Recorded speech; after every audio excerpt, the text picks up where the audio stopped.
Naalala niyo pa ba ang ating Repa Pips na ito na naglagay ng pipe at pinakitaan tayo sa kanyang tinatawag na rapid backfire? Kung gusto niyo maalala, ito yon. Opo, rapid. Okay. Sige, i-run mo. Kailangan nakapiga. Sige. Tapos bitawan mo. Parang nakatok mo. Ipit na naman yan. Yung isa, Nasaan yung pipe na isa? pinitpit ni Gerald. Initpit ng barangay. Tapos ngayon, bumili na naman ng pipe. Bago. Hindi na nadala. Kukunin na naman niya. Kukunin niya ngayon. Tartado. Naman niya. Kita na naman ni Cap yun. Patanggal ang pitpitin na naman yun. No. Ayan. Sige nga.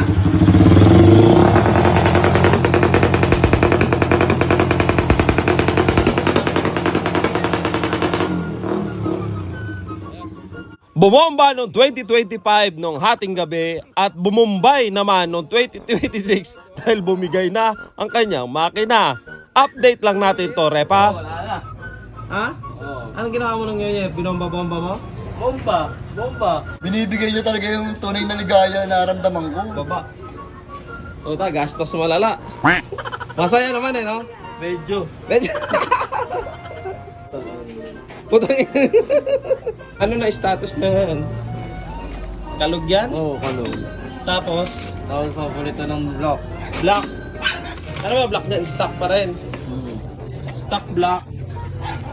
Ah, ano to? Ano ba to? XRM 110. 110. Sayang, may 125 sana ako doon na black. Tapos? Bigay ko sana sa'yo. Tigo!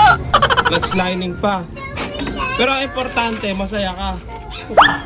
Yan ang importante. Tingnan, alright ka muna kung masaya. Alright.